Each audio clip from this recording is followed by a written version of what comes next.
Right. I've been submitting and just doing a lot more Dave Rubin stuff. I'm kind of burned out on it, but it still makes people laugh a lot. Did anybody ever take... He's had a renaissance or a resurgence lately. He's having a little bit of a resurgence. He's got a new book, right? Well, this book's been out for a while. It's kind of an old book, but yeah. Okay. He talks about it like it's new. Yeah, it's new to a lot of it'd be new to a lot of Joe Rogan's audience. I know that.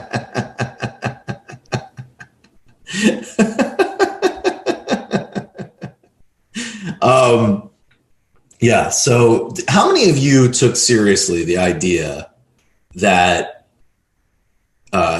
Dave Rubin would move to Texas because he was so fed up with with California? How many people took that seriously? I don't think anybody on this show.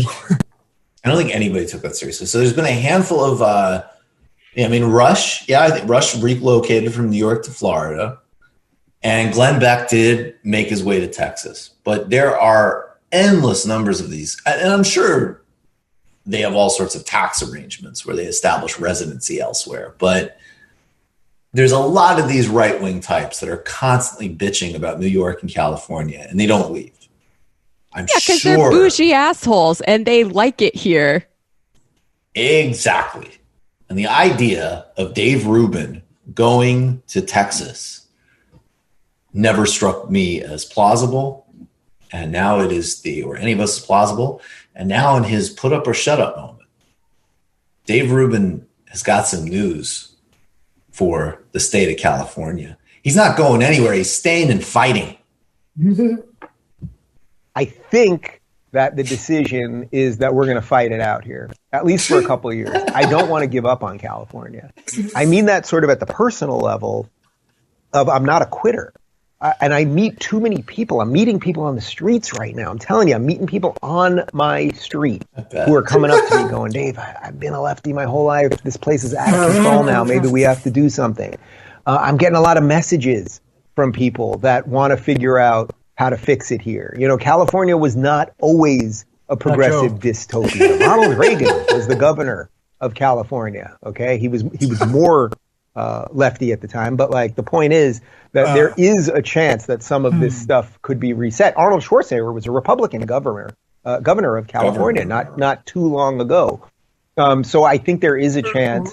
So I want to stay and fight for a couple of years. I really do. I don't want to flee. I also think that beyond me, it's like the message that I would be sending to people. I talk about the foot vote all the time. If you don't like what's happening in your state, you got to go to another state. But, if all of the good people leave California, go to Texas, well, first off, we know what happens. These blue people go to red states and then they turn them blue. So if I was you, Texas, I'd be building a wall and not letting any Californians in.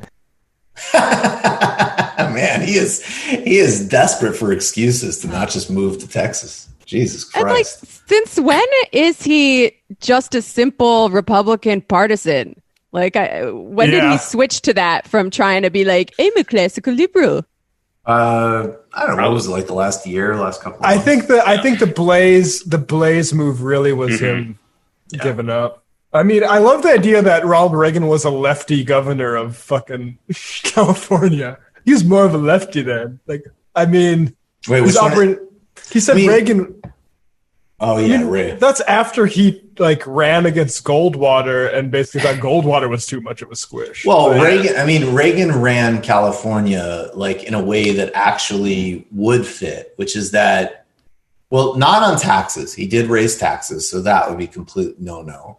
He was pro-choice at the time. He signed abortion access into law when he was governor, and then a lot of his time was preoccupied with secret task forces to literally wage war on the Black Panthers student movements. So no, I actually could see it fitting. I really like the idea of Dave's neighbors coming up to him, be like, we need real, classical liberal leadership. We need you to take on the opposition. It's like, well, if someone's got to do it, I'll fight here at the Alamo, California. It's like Dave, the guy at Dave's juice bar who doesn't want to miss the steady business. He's just man, it's out of fucking control. You want another acai berry juice? You don't want to leave. I'm having a wonderful day. Leave.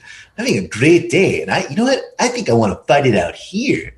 Some other guy who owns sitcom distribution rights to like Everybody Loves Raymond in fucking Czech or something like that. Right. Yeah. Just saying there's tyranny in California. And Arnold Schwarzenegger, Arnold Schwarzenegger could never be a Republican today, ironically. Like, he was not by any stretch a good governor from my perspective, because he was, there was some war on the unions, there was some austerity, embraced the death penalty.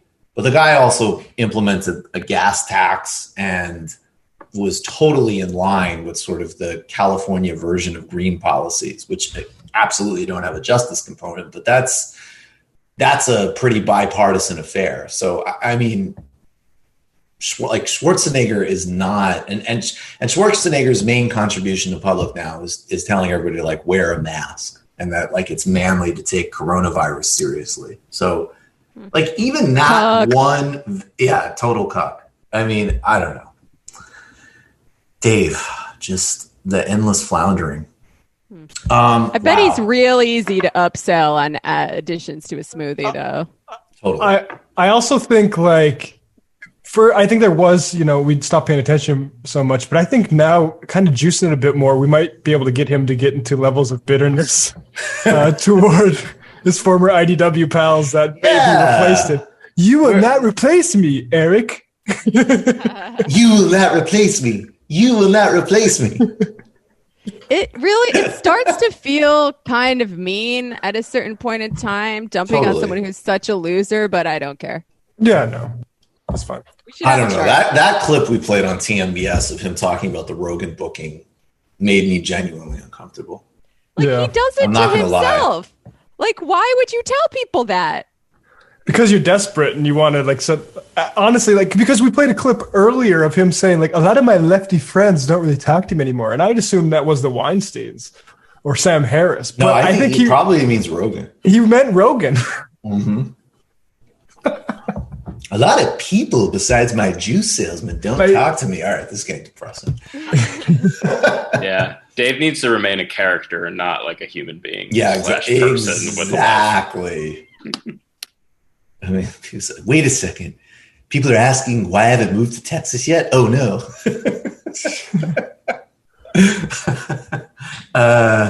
What if I say that we're going to stay here and fight it out? I used to think I could just hang out with Adam Carolla, but he always just talks about how cool Dennis Prager is all the time. He smells like mangria. He doesn't want to hang out with me anymore. And Dennis told me that I'm already the gay guy in the video, and that's it. Well, Dennis is Ben said even if he embraced gay marriage, he still wouldn't come to my anniversary. Well, we know Prager wanted Rubin to keep up the crypto liberal or crypto. Right. And now that that's out the window, he's probably losing it with Prager, too. I don't know if he's got any cigars in a while. Yeah, what's the point? Yeah, what's the point of moving to Dennis Texas? Prager told him to his face why he's valuable. That the only reason he's valuable is because he's a gay man who claims to be a liberal. He said that to him multiple times to his face. The brand proposition is failing. Maybe if enough of his friends on the right bully him enough, he'll try and pivot back. Actually, I have that video. We could just... All right, this video is funny. Let's play. Why not? Why not? Okay, here we go. I want you to continue to say you're a liberal because you're a great use to good values. Well, don't worry, I'm not doing it for your use of me. I'm doing it for myself. No. Yeah. It's like Christians who say to me, we would love you to come to Christ, but you are so valuable to us as a Jew when you defend us Christians. Yeah. And they're right. You are valuable in the best sense of the word. You are. Oh my God. Wow. See, I don't know what's wrong with me, but it's just not funny. It's just like, Jesus Christ. He's inserted too much of himself into it as a tragic character for it to be funny. Oh, no, it's so funny. He literally goes, Dave's doing his little obviously not doing it for you. This is a genuine, deeply felt conviction. Yeah, I get all that shit. Yeah. Anyways, what the big value of you is that you're a homo and you say you're a liberal. Listen up, you dope. He's lucky that the winds haven't shifted yet, because he would absolutely go to conversion therapy if he felt that's what he needed to do to keep ingratiating himself with these people. I mean, he's on the Glenn Beck network. I don't know. I don't discount anything. It's a shame though, because he didn't get the invite to Persuasion. So no, that is not. Persuasion is a much more upmarket proposition.